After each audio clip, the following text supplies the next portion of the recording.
before I get started, I was just listening to your last conversation, and I find it exciting. A lot of the things that describing, was what I call scenario planning. What if we do this? What if we do that? What happens? And so one of the concept is narrow roads and wide nodes. What if we build the intersection on the road? What happened? How much does that cost? So a lot of times scenario planning, we couple that with the cost too. Like what if we do $2 million worth of 4 projects versus 1 million, 2 million, so that's a lot of the decisions that we can test. So when you think about that, the whole conversation you had was all about what we call in the industry scenario planning. What if we do this? What is the impact? That was my way to stall before the presentation got out. I think this is our guy. I'm working on it. It's like I can do it with my right hand. I'm not trying so hard. Well, today I kind of took the liberty that what Jeff mentioned to me, narrow roads and large mode, but I took it as right away, nodes and segments are mine, just because I was watching Wizard of Oz when I was doing this. So my son's first time seeing it, and you have a different perspective when you're watching a movie for the first time with a 7-year-old boy that you don't notice things when you're older, and you're like, I can't believe that was in the movie. So a little bit about myself is I'm Kendall Horn. We work with the city of Bernie. We are transportation planners and traffic engineers, but really we're a group of people. It takes a group of people to conquer a project. It's not just about the engineering, it's not just about the planning, it's also the landscape and the built environment and what's happening. So we have multiple disciplines. We're really public focused, but we have private expertise. I predominantly do mainly public work, but I have done a lot of private work on the side, which actually helps as I'm looking at the issues that the private development is coming in and what that growth is going to do. Every city has challenges, and what I like about what I do is I get to work with communities and cities, and every city story is unique. There's always a different really story that makes the character why happen. I'd be interested to hear some of the stories that y'all have. A little bit about me, I've been at Kimley Horn for 16 years, and I lead our Texas Transportation Planning Group. I've done master plans from cities all over Texas, a little bit outside of Texas, a little bit in Oklahoma. I've done cities all the way from Washington, D.C., which this is the fun fact for your barroom trivia, is what city, you know the answers, I just told you, what city is the largest mode split in the U.S.? Most people say Portland, Seattle, no, it's Washington, D.C.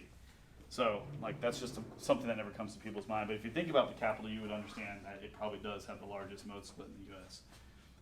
And I've done cities as small as Fate, Texas. How many people know where Fate, Texas is? You got one. So, but the earlier you plan, the better. It's a really fast-growing city. Let Amy introduce herself. Yeah, so I'm Amy Avery. I have been working here with the City of Bernie for a number of years, most recently on the traffic impact analysis ordinance update, and actually just finished a very similar process working with Kendall County on their similar policy recommendations. So familiar with this area, based out of our San Antonio office, and lead the San Antonio the transportation team that's based out of that office. Yeah. And I've been working with Amy on some of this Bernie stuff for the last 5 to 7 years, and bought my first truck in Bernie, so that's my tie back to Bernie. I grew up in San Antonio. So why transportation planning? And I take a little bit different approach when we look at a typical transportation plan. I think most people think of a map. Well, that map is a very important piece of that, it's a very important piece of that because you're preserving right-of-way. And I don't think anyone's ever said, I wish we didn't get that right-of-way. I mean, most of the time it's like, I wish we got more right away. So we'll talk about that a little bit. What's often not covered in those maps is the nodes, is the intersections. So we'll talk a little bit about the nodes, and then the segments. I break that up specifically because I think they're 2 important facts. And some of this stuff I can tell by your conversations. I'm preaching to people who know this, so hopefully this kind of goes to other people. I'm going to show you just some examples. I just put some examples of cities I worked in that kind of have maybe the wide nodes, small segments examples, and tell you how they all have different stories. They all have different stories, and you can walk through those. And then Amy's going to take over and talk about maybe some Bernie specific stuff. And then this is supposed to be interaction. If you have questions, feel free to ask me. And then we get to Bernie specific and the Kendall County area specific stuff. Feel free to ask us questions as we go through. So why transportation planning? The most important thing to do is reserve the right of way. You only get it once, and that's why people are looking at demographics and understand where growth's happening to make sure you're planning that right road. How wide does that road need to be? Unfortunately, if you do a lot of water and wastewater planning, you don't have to really think about the weight. It's underground.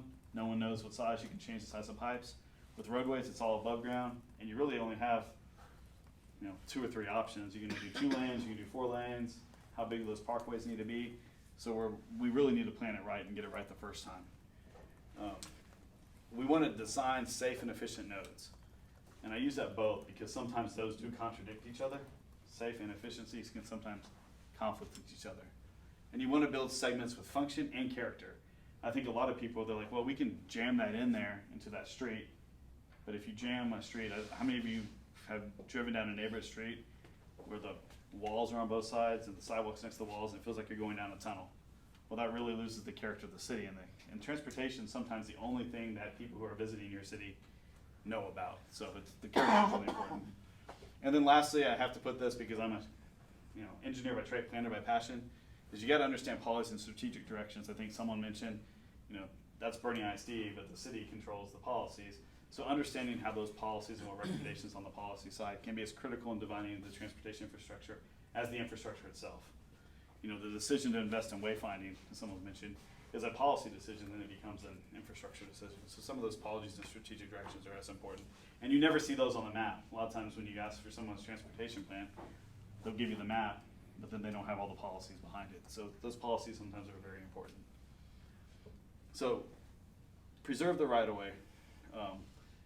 And this is kind of the generic thing that everyone understands. Creating master thoroughfares helps the city understand where they want to be in the future. I think that's the most important thing, is what is our roadmap, pun intended, to the future, and how do you get there? And so, like, if you don't ever plan it, it won't happen. I remember when this was in 2005, I remember sitting around a table in Flower Mound, Texas, and someone said, hey, let's connect these 2 roads together with an overpass. And everyone was like, that won't happen, that will never happen. But we put it on the map, and sure enough, it's built today, because someone had the foresight to think about it. It took a while, but now it's there. Another example, I'm an Aggie, closer to home. I remember getting laughed out of the room when I said, why don't we bury University Drive through Northgate? For any Aggies in the room? Okay, so you know what I'm talking about. Terrible congestion. And that was in 2005. 10 years later, 12 years later, they hired a consultant to explore that. So sometimes you just got to think big and ask the question. But you only get one chance to reserve the right-of-way, because if you reserve the right-of-way, you may not have to ask those questions if you can get it right. So the next slide. I'm getting into the nodes. And really, this was some math we did actually as a part of Fort Worth. And I'll talk a little bit about it. But nodes, how many of y'all complain when you're driving down the street? How many of y'all complain when you're sitting at an intersection? Normally when I poll people, the stress is at the intersection. If you talk to like city staff, their phone rings about complaints about intersections, or potholes, but not necessarily driving down the street. Sometimes there's bad access management, which leads to phone calls down the street, but generally speaking, it's the intersections that are causing the issues.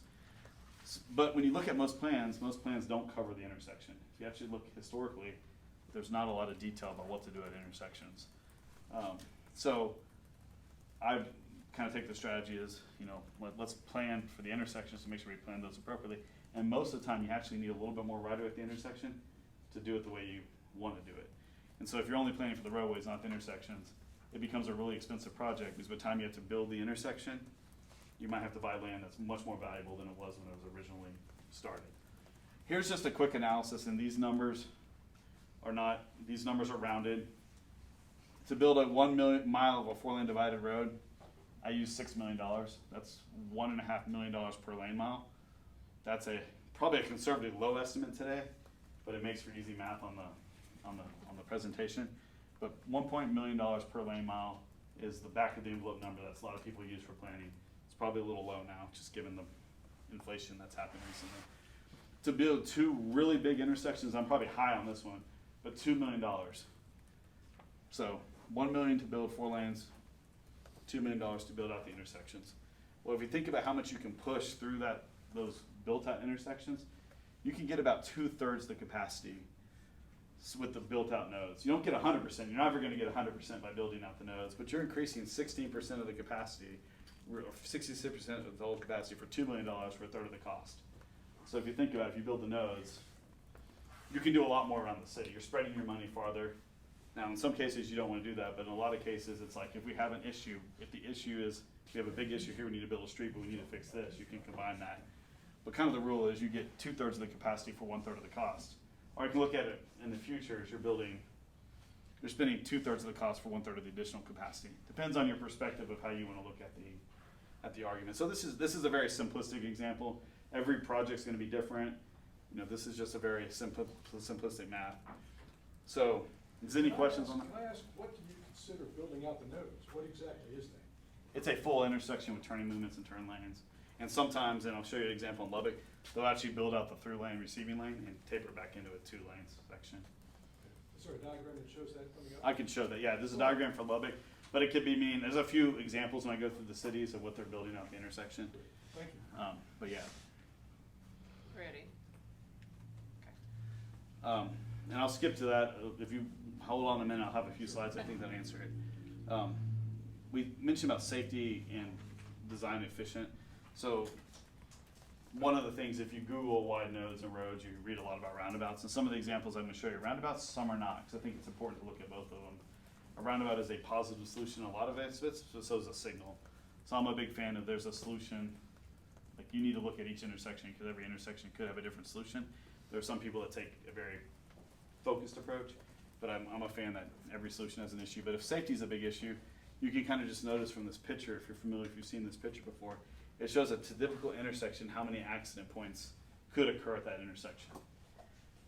You know, typical intersection is a lot of head-on, so there's a lot of severe accidents that could occur. When you think about a roundabout, you know, you mainly have rear-end accidents. You've eliminated a lot of those conflict points. So a lot of times the node idea is safety. So we don't want to forget about safety when we're looking at everything. The next slide, I'm going to start getting into a few examples, but level of service is something we also don't want to forget. I put safety first because I feel like that's always a priority, protecting the safety. That's kind of my job as an engineer. But level of service is in conflict with that sometimes. That's moving as many cars through as possible. So sometimes the decision is, in anything in scenario planning, your scenario never usually includes one question. It's always multiple questions. You know, what do you value most? Do you value safety? Do you value moving the cars through? Or do you value aesthetics? Those can come out with different results. But level of services, I put this image in here because I thought this was an interesting image. This is actually a project I worked on. I was a traffic engineer behind this and did some of the element. It's got a whole bunch of different things associated with it. How many of y'all can guess where this is? Just curious. It could be at Cascade Caverns Road. Maybe in the future, maybe. I mean, if you change the interchange to roundabouts, yeah. Jeff could probably get the closest, but this is in US 287 in North Fort Worth. It's Bonds Ranch Road and 287 if you want to look at it. And I'm going to tell a story. This has always been a problematic intersection. So I was actually started on this project, as I mentioned earlier. I've worked on the private side and the public. I'm working for private consulting and private entities. So I was working for Kroger, which is actually up here, and analyzing it was terrible. The traffic was terrible. It's probably what you experienced. Gridlock back, almost to the next signal, which And is it was about a half mile away. their corporate headquarters, right? No, this is Oh, just just a regular this is store. just Okay. a super. I just wanted to- a really So big we were doing the traffic curve. study for Kroger, and it was a two-way stop. There's actually a blind curve you can imagine right here. So the reason it was a two-way stop is no one could see. So TxDOT said we can't. It was bad. So we did a traffic study. We said, well, all-way stop doesn't work. It just gridlocks. It just doesn't work. A signal doesn't work unless you can widen under the bridge. Because if you look at how signal operates, you have to turn. So the operations didn't work. We said a roundabout might be an option. Well, I guess they didn't believe us. They put up an all-way stop, and it was taken down within 24 hours. A year later, they put up a temporary traffic signal, thought it would work. That was taken down in about 2 weeks. It lasted a little longer. So finally, they entertained doing the roundabouts, and this is kind of temporary. If you zoom out, this is 2 lanes. This is kind of sort of built out. You can tell the sides of the roundabouts are different, but when you go out there now, there is still congestion during peak periods. Like if you kind of when you do transportation planning, you have to kind of accept the level of tolerance. You know, maybe during the PM peak we're getting a little bit busier, but this was busy all the time. It was probably one of the worst interchanges in Fort Worth, but now it flows pretty well. No one stops, everyone yields. The biggest issue is some people who just want to stare and look at the roundabouts and drive around because they're not used to them. That happens in some communities, but it was an innovative solution that I like to tell the story because they went through 3 different intersection options in about a 1.5 year time period, and it kind of showed how sometimes efficiency works. And this is built temporary. because the road's temporary, it's 2 lanes, and they were just trying to get those turn lanes working. This wasn't really one of the case studies I was gonna go through, but it was just it's a great example of, I think very close to what you're saying on Cascade. You know, it's very close to the highway, and it operates pretty well. My last thing I want to put is really building segments with function and character before you get into the case studies I was going to talk about, is how does right-of-way affect street design? Everything we do, especially in a built environment, is about trade-offs. You have to sacrifice one thing for another thing, and we'll talk about that in a little bit. But is there enough room to accommodate all the desired features within the existing right-of-way? That's what they question. And I always said, how do you develop pedestrian and bicycle supportive design? Because the way you build the roadway will dictate potentially what happens on that. And I talked about the tunneling and filling a little bit earlier. That's the biggest complaint I get in some communities is this is an example actually. I stole this from a master plan I'm doing in another community right now, and the mayor in that community said, I don't want this to happen again. Like, it was entitled, the developer didn't do anything he wasn't supposed to do. That's just what their design standards showed. He goes, I don't want that to happen again, so how do I prevent that? Not because the road looks pretty, but when you can imagine walking along in that neighborhood, it just wasn't a pleasant feeling for them. So, skipping through, I think I go to this is kind of where I talk a little bit about, Did I go too far? no, this is perfect. Oh, okay. Retrofitting. So when you talk about road transformations, I like that term. That's what City of San Antonio uses for their term. In my neck of the woods, I'm from Fort Worth, we use right size road. The term is that there's another term out there used for the same thing often. It sometimes comes with a bad connotation. And words mean more than anything when you're in the industry. If you call something, I was working in a city, in one city, we couldn't decide what to call the road, so we ended up calling them 1, 2, 3, 4, and 5. Because no one could agree upon the name of the roads because they had so much passion about the names. So we ended up calling those names just numbers because no one could agree. But there's 2 different things. There's retrofitting, and that's what's important. You're in a constrained environment when you're retrofitting. And then the trade-offs. And my personal opinion is it's hard to ever, I got asked by a community to evaluate a road that was being designed in a constrained retrofitting environment. And I asked what their vision for the road was. Because, you know, I could look at it at one lens and say, it's a downtown road that landscaping, sidewalk is the most important thing on the road. Or I could look at another lens and say parking is the most important thing on the roads, but I know I can't do both. But I didn't have a vision or any kind of guiding documents to make that decision. So I wrote a memo evaluating, and pretty much that's what I said, is like, there's no real way for me to evaluate this because I don't know what the goals of the corridor and the priorities because no one's established them. We need to reach out to the public and understand what the goals are so our design can match those goals. But the ideal behind road transformation is reallocating space within the cross section to be safer and better utilized by the goals on the corridor. That's really to tie the 2 together when we think about this. And so, the next slide. Typical right sizing roads. I like to show this example because it's when you think about road transformations or right sizing, a lot of times you get into retrofitting. And in my career, I think I've road diet, right size road, about 24 corridors in my career. I think I'm at now 14 within the city of Fort Worth. The traditional 4-lane to 3-lane restriping project typically. But I also think it's important to think about when you're building new development. So I wanted to basically show, here's a right sizing of a development that was built. And I did the thoroughfare plan for this city, and we originally had the thoroughfare plan just connecting straight across. And we started talking to the developer and the city about the goals of that project. Their goals was to create a neighborhood community that made that connection, but with slow speeds. But if you have a straight shot, the slow speed's not there. So we decided to make a 2-lane divided facility with mountable medians for the fire folks that are interested in that. And has a roundabout, so it bends, has a roundabout. And we measured the speed on here, and our goal was to keep the speed to 20 to 25, and that's about where we established it to be.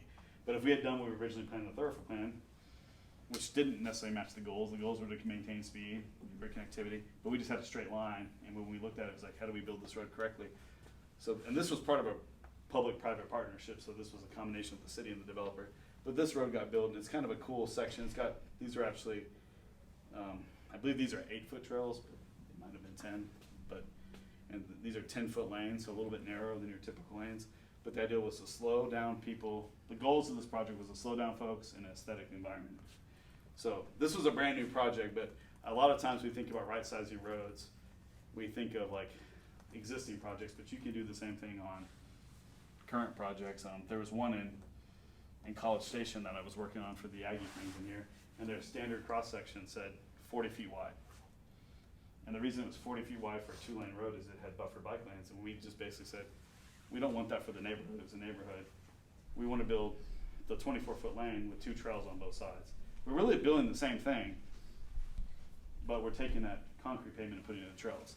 And it's built today, and it looks well, and I think it matches the neighborhood and establishes the goals of the project. It's very similar to this. It's like, hey, this is what we want to do, but it's just different things. So Sorry. I'll skip 2 examples. I'm gonna start with Fort Worth. That's where I'm from. That's kind of my heart and home. So their thoroughfare plan has some interesting things in there.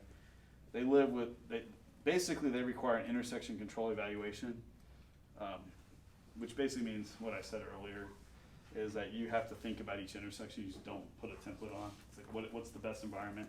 Is a roundabout here the best? Is a signal here the best? Is an all-way stop? When you get into interchanges, there's more options. They have to look at the bicycle network and make sure they're accommodating something for the bicycle network. And they also have aesthetic corridors. Sometimes that's forget because that is your community character. And their MTP, they have roundabout considerations.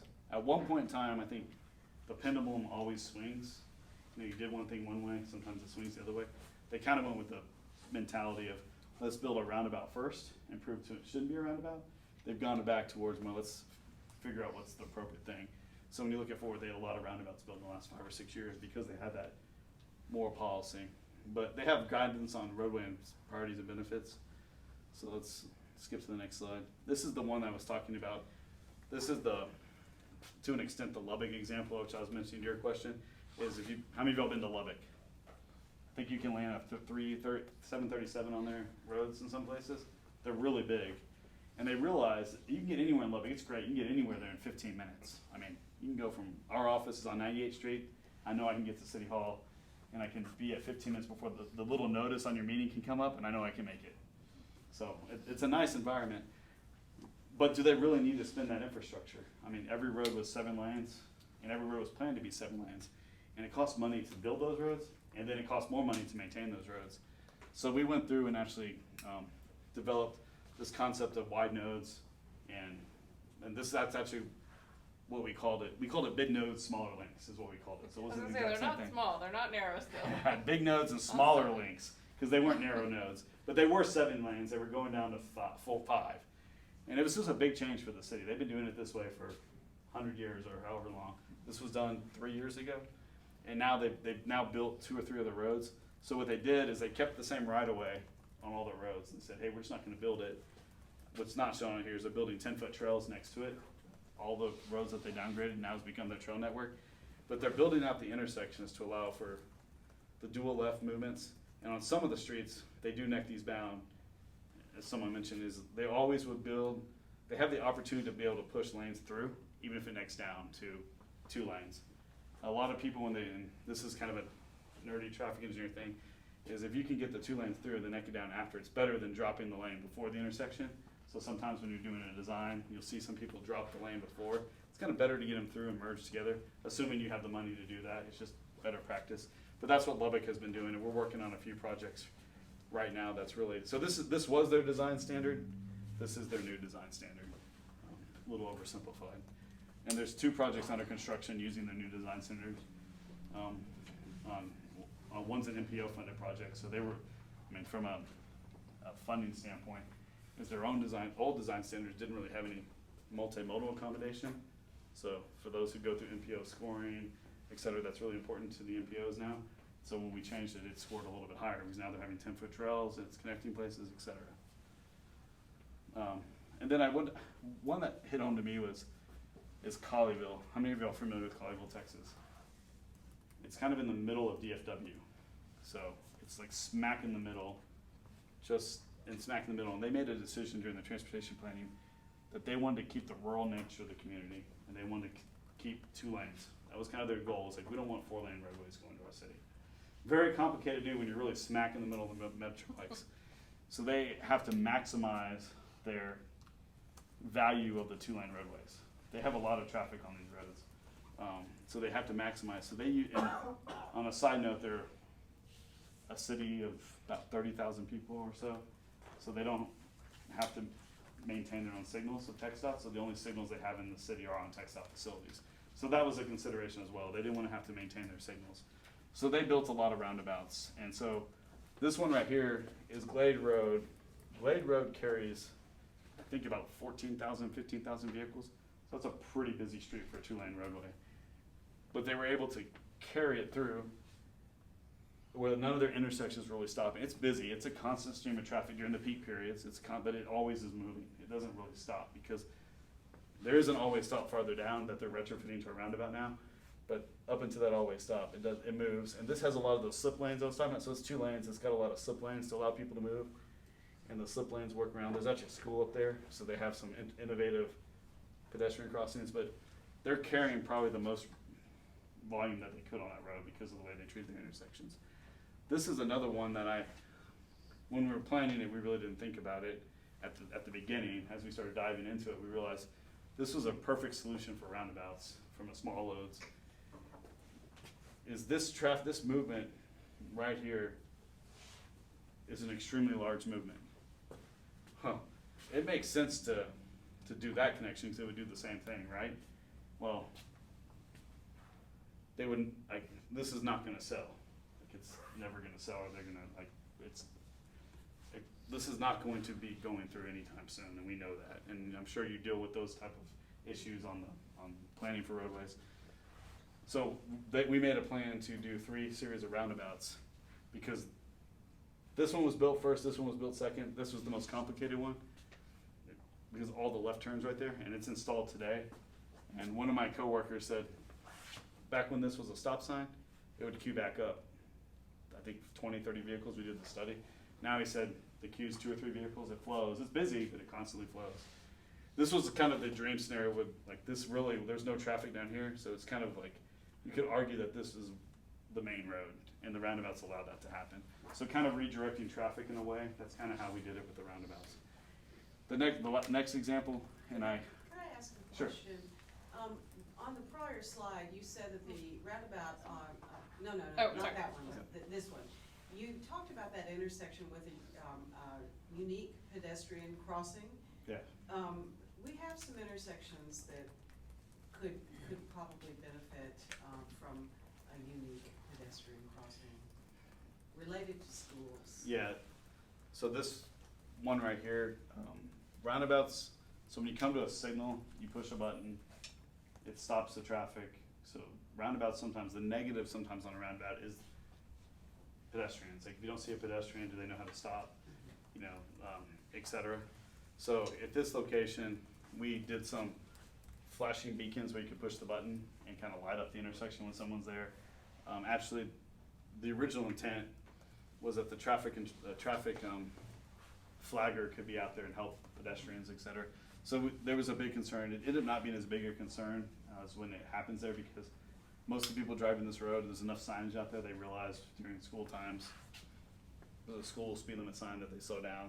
But there was a big concern was being built without pedestrians. They spent a lot of money on making those crosswalks and those pedestrian accommodations visible because there's really 2 things you can do with pedestrian accommodations: make it really visible or really stop them, stop the traffic. So it's kind of one or the other, all improve safety. And on this road, if you look at some of the best practices, making it as most visible as possible was the best solution for this road, and that's what we did. Thank you.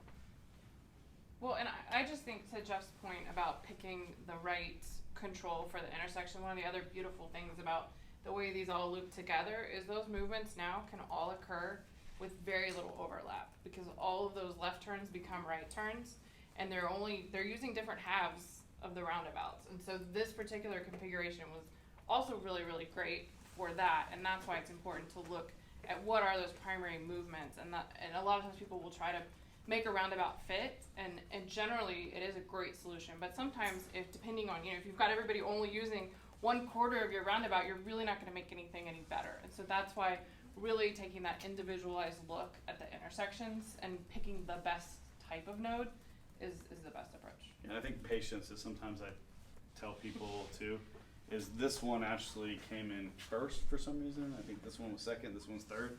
And so by the time we got to the third one, people were like, my issue hasn't been fixed. Because the issue, in reality, thinking about it, we probably should have started with that one and worked the other way. It's just the PM peak was this way, the AM peak was that way. So which direction do you start in?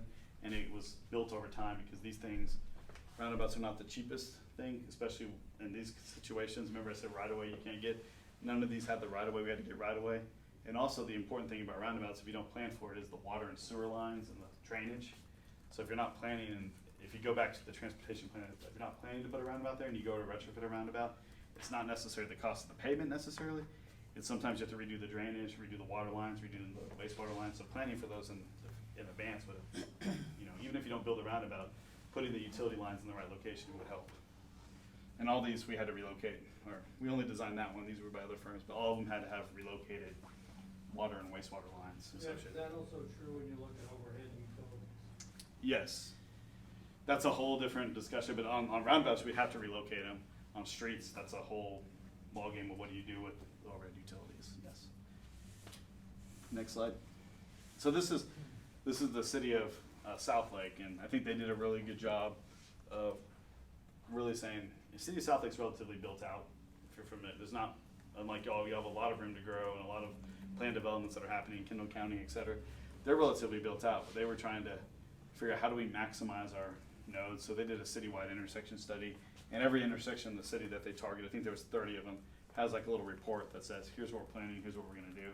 And it just really helped them kind of figure out, what's a priority and what's not. And I just put this one in here because I think it just emphasized, and you may have someone at the city of Bernie that is familiar with the city of Southlake, so I thought that this would ring home to them as well. It's just a snippet from the project. The next slide is, I think we kind of go into, there's a lot of information in that. Amy's going to kind of take over a little bit, Bernie, but we'd love to hear your questions and your thoughts or anything you want to throw at us, but she has a kind of a set slide for it. Oh, mine's real short. And Yeah, real short. You guys can jump in on questions. So I think Jeff mentioned that this is a really long game. Planning is not instant gratification. It takes a while to evolve. You can set aside the right of way, and it may be 15 years before that development comes in that actually builds it. So the city can chip away, but a lot of it is going to come from development. So as I mentioned, working with the city of Bernie and Kendall County over the last several years, really looking towards how can we shape that new development so that they're coming in and they're doing the things that are going to be consistent with the long-term vision for the community. So that's the part of it. And then there's going back and looking at the existing corridors and how are you going to fix some of those issues that are legacy issues. They remain. I wish we had magic wands, but it takes a long time to move a lot of these conflicts we've discussed to fix it. But you can start to chip away at it even as something's redeveloping. You can get a little bit of right-of-way here, a little bit of right-of-way there. It's definitely a very slow game to get it all glued together into something where you can go back through with a project. But you can start to chip away at those pieces and looking at the enhanced nodes. And then I know I'm going to bring this one up. I've heard this crowd liked this project. We worked with TxDOT to look at this at one point, so hopefully you guys won't run me out of the room. But an example very close to home for you all. But I think it's a really good example of how, depending on the context of this section, you can make this fit what you need. And so I know we use the big D word, and nobody likes to be on a diet, and so there's just a lot of baggage with that word, right? You just think you're losing something. You see deprivation. And so that's why I like transformation, because it's a trade-off. I think that word captures what we're really doing, which is saying in this area, which users are the most important, and how are we going to accommodate that? And when you look at this road, this is the exact same curb-to-curb width, but in different areas, we can do different things. We can put a center two-way left turn lane where there's a lot of driveways. That gets your left turners out of the way, removes a lot of those rear-end collisions that have been happening. At signalized intersections, turn lane. We need a dedicated turn lane so we can run that protected cycle at that signal. If that signal stays, you could mix in a roundabout in the middle. That might be a little tighter. We probably need some right-of-way for those. But there is an opportunity. I've done some fairly compact ones, especially once you already have everybody down to one lane each direction. You've got flexibility for mixing them up. And then, in an area, maybe near the old number 9 where you don't want all those conflict points, you don't have all those driveways, let's put the median in and provide a really great place for pedestrians to have a refuge. I know there's some work coming for that crossing now, but there are other locations that may not have quite the volumes that you have there with a trail and dedicated destinations. But you may be near a school, you may be near another generator that's not gonna have quite the constant flow, but could still benefit from having that refuge. You're only crossing half the width at any given time, and you just get a lot of flexibility at the same exact cross section from paying attention to what's adjacent and thinking through what you wanna do. So there's the retrofits, and then there's shaping what's still coming. And I think both are equally important as you work through your planning processes, and you're identifying your pinch points, you're identifying where those missing connections are. But Esperance is a great example. It's gonna take a while. There's a line on the thoroughfare plan out the back, but it's gonna take a while for those family ranches to turn over and the opportunity for those pieces to fall in place. And in the interim, some work can be done on the nodes, but it is a very long game to get all these pieces to fall in place. And with that, I mean, we definitely want your questions. We just wanted to provide some food for thought. So, I love this whole thing about, I love you say it flows. Like, I love hearing it flows, getting through some of these notes where we have these pinch points. One of the things we were playing with on our GIS map was this connection, this sort of ring road of roundabouts that would take you kind of off of 46 at Herf, run you up to Blanco Road or Adler, and then cut you across back to Main Street and north. And then you could head off toward wherever, Comfort, Kerrville, wherever the heck you're going.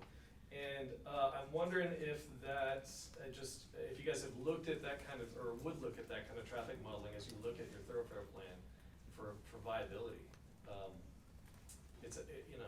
It's a roundabout of Yeah, a loop. It's a loop road yeah, of roundabouts. A loop yeah. of roundabouts. Yeah, we're doing something very similar. Like the Collegeville example is somewhat like that, but it's not. Those are collector streets. Maybe our minor arterials are not like a bypass or a ring road. In another community, we have a ranch that doesn't want to sell, so we're doing an interim improvement of bringing the road straight down, doing around, but doing exactly what you said. But the ultimate vision is to connect it through the ranch. So we have a phase 1 coupled with a phase 2. So, but I mean, part of the planning process is to identify the universe of opportunities, and there's no wrong answer. It's just as you go through it, some answers may make more sense than others, and so. But I think from a question, and I interpreted that a little bit different as which document is going to capture those needs, and I think there's a blend. I think that the goal of the thoroughfare plan is to definitely look at all of the long-term connections, the missing links, the pieces that just aren't there. And some of these can be captured in what you're talking about, but that's more of an operational analysis that's really going to dig into what are those solutions for the existing intersections. So it's twofold, right? Because if that corridor or combination of corridors that creates a corridor, that particular one, a lot of that right away is established. And so anything you go back in there is going to be more in that retrofit category. And that's where I think the transportation plan going beyond the map and having the priorities and the guiding principles and the other criteria helps you then when you go dig into those other corridors, you look at more specific intersections, you can say, okay, here's 5 solutions, here's what we said were our priorities for this portion of town. Help us, that helps guide towards which control is the most appropriate. But typically at the thoroughfare planning level, you're one level up and you're looking for those larger long-term 20, 30-year long-term plan, I guess, given the name. And then the other one would really get into the nitty-gritty of a lot of that more retrofit.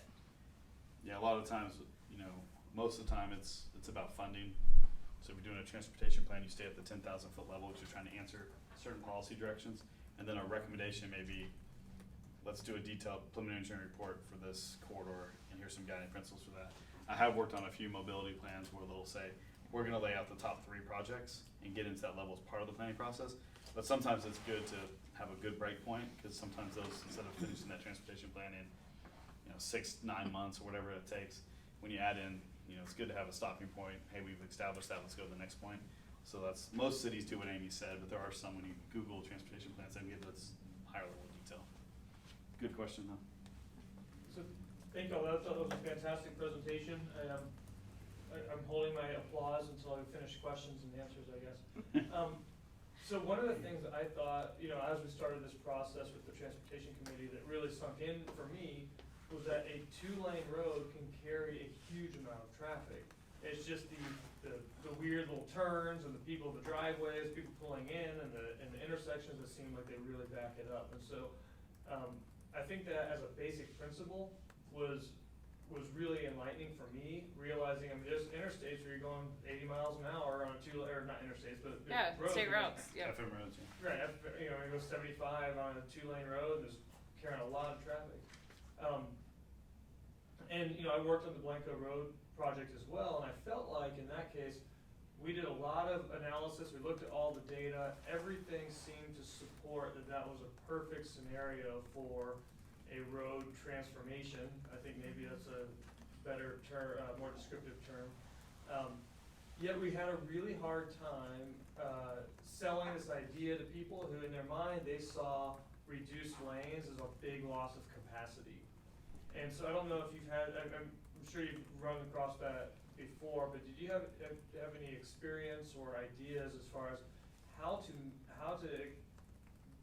communicate about this stuff? Obviously calling it a transformation maybe helps, but in a way where the community can understand it. Because in our experience we just found that people, a lot of people had, I think, a very knee-jerk reaction that this would cause people traffic to back up and the road to be much more congested. I've got a few ideas, but they're all ideas because, every person's different, everyone has different objectives and goals. But I think that's the key, is understanding what their goals and their fears and objectives are. So in some communities, we've said, this is a temporary restriping. That's all it would be, is you can start the project as a restriping project. And we're gonna evaluate it within 12 months. And if we don't get the desired outcomes we like, we're more than willing to put it back. So you kind of set the stage. The other thing, the first road diet I ever did in 2007, the people who were opposed about it, I realized because I was calling it a bike lane facility, they were not fans of bikes. But as soon as we were adding parking on that street, when I started calling it, this project's for parking, they automatically did not care about the bike facilities. Because I met with what their goals on the project were, was to increase parking. So I don't know what that is on Blanco specifically, but if there's a way you can say how this benefits them beyond, like maybe they're not bicycles, maybe they're not that, maybe it's an opportunity to, in Blanco, I could see as you walk down Blanco, like that sidewalk's right on the road, there's not else to do. So the bike lane's as much as protecting the pedestrians as the bike lane itself. But I think the short answer is is really understanding their needs. I've done a bunch in Fort Worth, and typically there's always people that are in every road diet or every road transformation I've done. There's always people that are hesitant or maybe against it, however you want to look at it. And it's really just listening to them and trying to find something for them that helps them, whether it's one of the hardest road diets I did was West 7th in Fort Worth. It's a very busy corridor, it's a very popular corridor. It's a 6-lane facility going to a 4-lane facility, and it carries like 30,000 vehicles, so it's very busy. And everyone was nervous, and I was like, do you want people flying through your facility, or do you want them going slower? Do you want them to accommodate pedestrians better, bicycles better, the transit facilities better, bus stops better? And the answer at the end of the day, everyone, if you put them if you ask them their goals, we're not trying to trick people, and you ask them their goals, a lot of times they put the goals up there, and their goals sometimes contradict what so it's like an education process. Like, you want a safer street, you want a slower street, a 2-lane facility will slow down the traffic. And if those are your goals, let's try it. So Well, and I think on this particular corridor, knowing some of the baggage that the corridor carries, and why I was a little reluctant to bring it up, but I thought this group could handle it and it would be a good discussion point. Some of the nodes got looked at, but I don't think all of the concerns got addressed. So I know that along the way, TxDOT was asked to evaluate a traffic signal at Plant Street. TxDOT came back and said it's not warranted. Honestly, it's never going to be warranted. There's not enough side street traffic. that could be a great opportunity for a roundabout, because there are safety concerns, there are concerns with people finding gaps. Could also be just easier to do if you're only looking at traffic coming from two directions, and we can provide the left turn lanes on both approaches. So there's lots of some opportunity in this, but it was done very piecemeal. It was like, well, what about Plant Street? No signal. What about this? Well, that's not going to work. And there was no look to say comprehensively, but at this intersection, look what we're going to accomplish by having a dedicated left turn lane. Look what we're going to accomplish here at the post office by having a place for people to be out of the way turning left. Those pieces, I don't think it wasn't looked at holistically and comprehensively. It was very piecemeal. And I think that as education is such a big part of it, and understanding people's concerns, that I think because of the friction that's in the corridor from all of the turning movements, the immediate reaction was, we can't take away any space.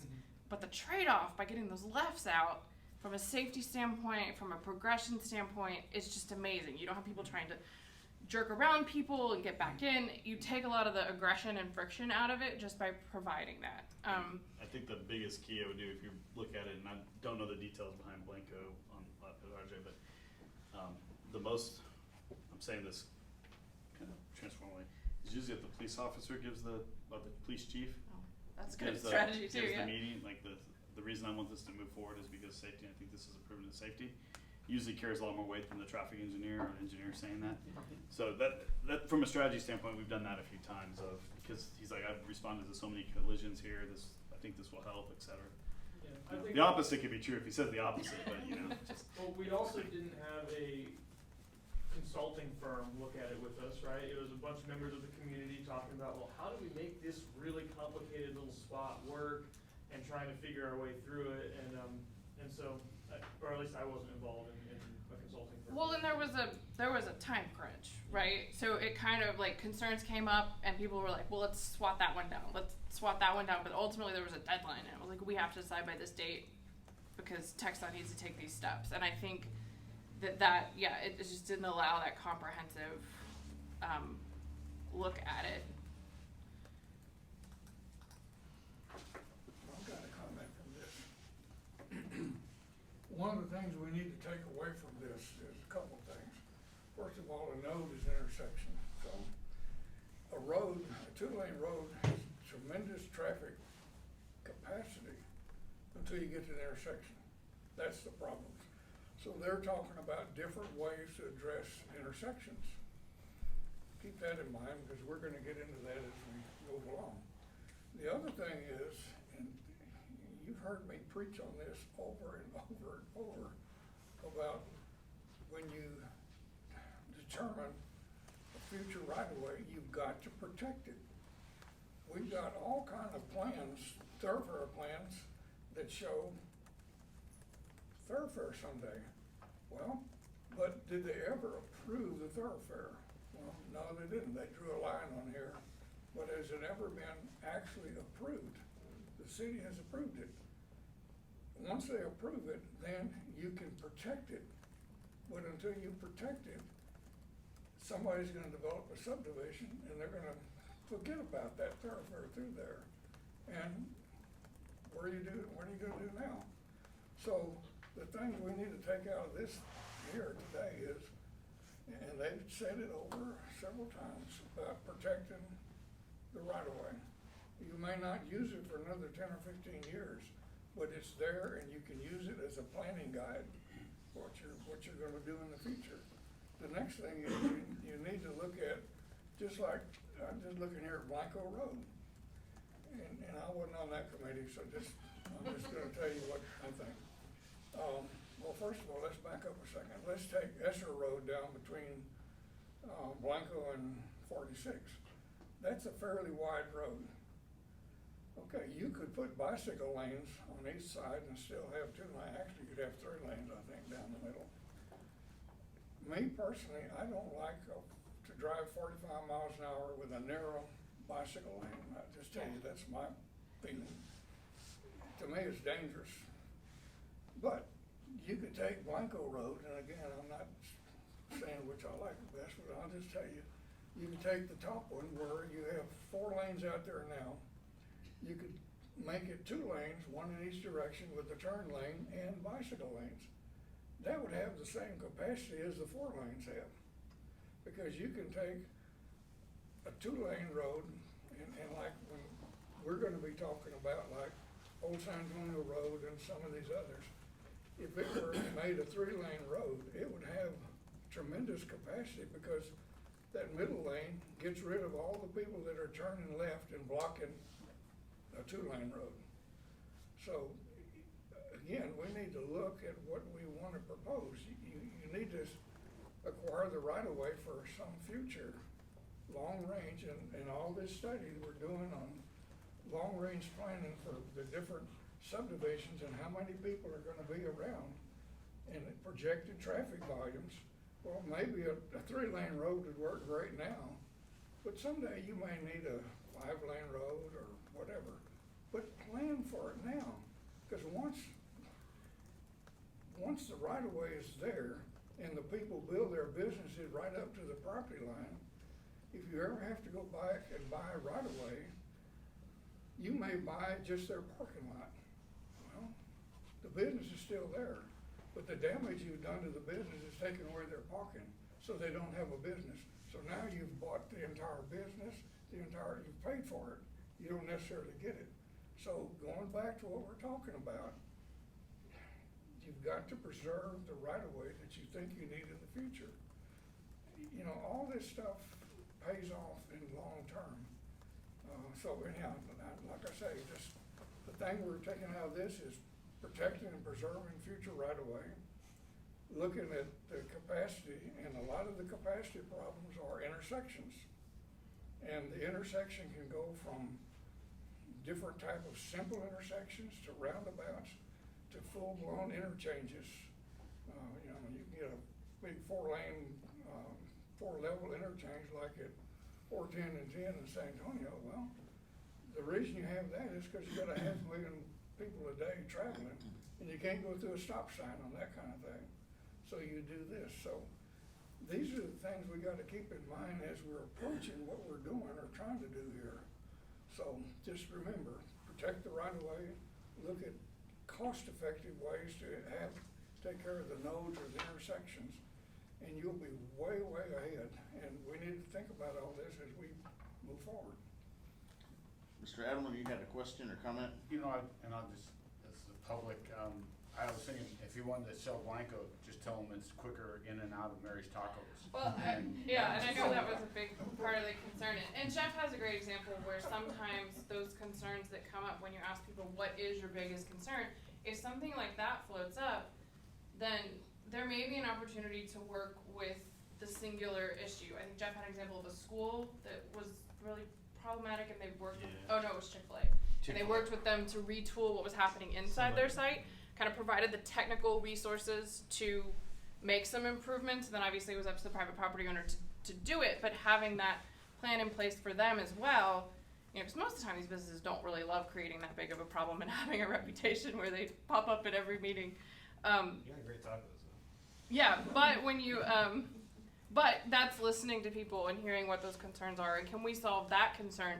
Because it has nothing to do with this whole 4-mile stretch of road. We have one problem spot. It's the same idea as the nodes.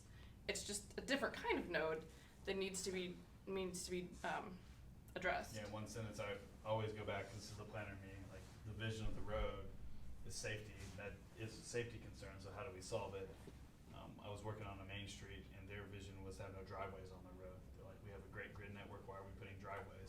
Well, in order to accomplish that, we have to work with every property owner, and when we met with the property owners, we have to rebuild some of their parking lots because the way their driveways are circulated. So when you have that vision, sometimes you gotta bite off a little more than you want to chew.